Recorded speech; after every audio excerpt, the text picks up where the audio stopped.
स्वागत है। आज हम कुछ दिलचस्प स्रोतों पर बात कर रहे हैं आर्जेंटम नाइट्रिकम के बारे में। जी हाँ। और इनमें जो एक तस्वीर उभरती है एक खास तरह की मानसिक और शारीरिक स्थिति की। हाँ बिल्कुल, ये स्रोत एक बहुत ही विशिष्ट प्रोफाइल पेश करते हैं। तो चलिए इसी प्रोफाइल को थोड़ा और समझने की कोशिश करते हैं आज। हाँ, तो इन दस्तावेजों में जो मुख्य बात है वो एक तरह की, आप कह सकते हैं, दिमागी कमजोरी है। दिमागी कमजोरी किस तरह से? मतलब ये कमजोरी ज्यादातर भावनात्मक उत्तेजना में दिखती है। जी। घबराहट होती है और एक अजीब सी जल्दबाजी, मतलब आवेग। अच्छा, तो ऐसा है कि सोचने समझने की शक्ति थोड़ी शायद धीमी पड़ जाती है, पर भावनाएं और वो आवेग वो बहुत तेज हो जाते हैं। बिल्कुल सही कहा। यही वो द्वंद्व है जो यहाँ बताया गया है। एक तरफ कमजोर मन है और दूसरी तरफ वो तेज बेकाबू से आवेग। और इसी चक्कर में इंसान को कोई भी अजीब सा ख्याल आए तो उस पर फौरन कुछ करने का मन कर जाता है। अच्छा। जैसे, हाँ, इसमें बड़े अच्छे उदाहरण दिए हैं। जैसे कोई बालकनी में बैठा है और अचानक सोचे, अगर मैं गिर जाऊं तो। और फिर उसे सच में कूदने का एक आवेग महसूस हो, बस ये जानने के लिए कि भाई कैसा लगेगा। अरे बाप रे। हाँ, मतलब डरों से रोक लेता है, जाहिर है, पर वो जो अंदर से धक्का आता है वो बहुत मजबूत होता है। ये तो काफी तीव्र है। और एक और उदाहरण था शायद फुटपाथ वाला। हाँ, फुटपाथ पर चलते हुए वो अजीब सी धुन सवार हो जाना कि या तो हर चौकोटाइल पर ही पैर रखना है, अच्छा। या फिर सिर्फ लाइनों पर चलना है, चाहे कितनी छोटे छोटे कदम क्यों ना लेने पड़े। ये तो सच में अजीब है। सही कहा। या फिर वो सड़क के कोने पर खड़े होकर डर लगना कि कहीं कोई भारी चीज ऊपर से न गिर पड़े। ये सब बस थोड़े वक्त के लिए आने वाले बिना तर्क के विचार हैं। इन्हें अक्सर फिक्स्ड आइडिया कहा गया है। फिक्स्ड आइडिया मतलब ऐसे विचार जो बस चिपक जाते हैं मन में बिना किसी वजह के। हाँ बिल्कुल, अचानक आते हैं, अटक जाते हैं और उनका कोई मतलब नहीं लगता। ये दिलचस्प है। और यहाँ ये भी लिखा है कि जब ये विचार जाता है तो कभी-कभी शरीर में हल्की सी हरकत या झटका सा लगता है। हाँ, ऐसा वर्णन है। और देखिए, इसी तरह का आवेग ऊंचाई के डर से भी जुड़ा है। अच्छा, कैसे? ये सिर्फ ऊंचाई से डरना नहीं है, ये डर है कि कहीं मैं गिर ना जाऊं या कहीं मैं कूद ना जाऊं। उस आवेग का डर है। समझ गए। तो डर असल में उस अंदरूनी आवेग का है। अच्छा, इसमें चिंता और आत्मविश्वास की कमी का भी जिक्र है? हाँ, काफी है। खासकर लोगों के बीच, मतलब सामाजिक स्थितियों में मूर्ख दिखने का बहुत ज्यादा डर। और ये डर कभी कभी इतना बढ़ जाता है कि उसके शारीरिक लक्षण भी दिखने लगते हैं। जैसे बार बार पेशाब आने लगना या दस्त हो जाना।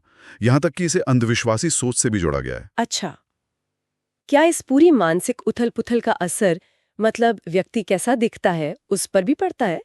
इन दस्तावेजों में कुछ ऐसा बताया है? हाँ, जानकारी तो यही कहती है कि व्यक्ति अपनी उम्र से ज्यादा बड़ा दिख सकता है।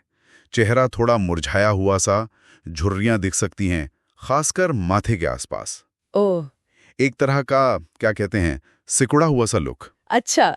अब जरा शारीरिक लक्षणों की बात करें। यहाँ तंत्रिका तंत्र की कमजोरी का जिक्र है। इसका असर शायद खून के दौरे पर भी पड़ता है। हाँ, सही पकड़ा। इससे धड़कन बढ़ सकती है, खासकर जब दाहिनी तरफ लेटें।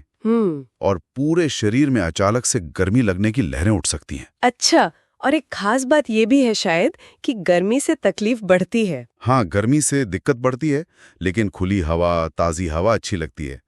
और ठंडे पानी से नहाना भी। ठीक है।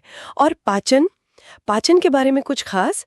मैंने पढ़ा कि मीठे की बहुत इच्छा होती है। हाँ, होती है। लेकिन उसी से तकलीफ बढ़ जाती है। ये थोड़ा अजीब नहीं? हाँ, ये विरोधाभास बिल्कुल साफ तौर पर बताया गया है। मीठे की जबरदस्त इच्छा, क्रेविंग होती है, पर मीठा खाते ही अक्सर लक्षण बढ़ जाते हैं। नमक की, नमकीन चीजों की और तेज स्वाद वाले पनीर की इच्छा का भी जिक्र है। अच्छा, और पेट फूलना, डकारें? हाँ, पेट बहुत फूलता है और जोरों की डकारें आती हैं। यहाँ तो उन्हें तोपों जैसी डकारें कहा गया है। तोपू जैसी डकारें? क्या बात है। खैर, आंखों और गले के बारे में भी कुछ है? हाँ, आंखों की जो बाहरी परत होती है, कॉर्निया और कंजंक्टिवा, उसमें छाले या अल्सर का जिक्र है। ओके।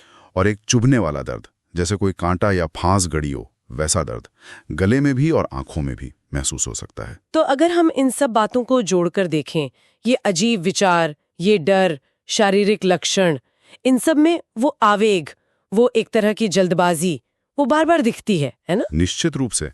वो दिमागी कमजोरी और भावनात्मक उथल-पुथल के साथ मिलकर यावेग ही अर्जेंटम नाइट्रिकम की एक बहुत साफ तस्वीर बनाता है, जैसा इन स्रोतों में बताया गया है। तो संक्षेप में कहें तो अर्जेंटम नाइट्रिकम की ये प्रोफाइल जो हमें इन विवरणों से मिली है, एक ऐसी स्थिति दिखाती है जहां दिमागी थकान है, तीव्र भावनाएं हैं, अजीब से आवेग हैं, हाँ, खास तरह के डर हैं और कुछ तय शारीरिक लक्षण भी हैं जो सब एक साथ मौजूद हैं। बिल्कुल। ये मन और शरीर का जो गहरा जुड़ाव है उसका एक उदाहरण पेश करता है। और यहीं पर हम आज की बातचीत रोकते हुए एक सवाल छोड़ जाते हैं जी, कि इस तरह के जो विस्तृत विवरण होते हैं, चाहे वो किसी भी सिस्टम से आए हों, ये हमें मन और शरीर के जो जटिल रिश्ते हैं या फिर हमारे अंदर जो कई बार अनचाहे घुसपैठ करने वाले विचार आते हैं, जिन्हें इंट्रूसिव थॉट्स कहते हैं, उनकी प्रकृति को समझने में कैसे मदद कर सकते हैं? हाँ, ये सोचने वाली बात है।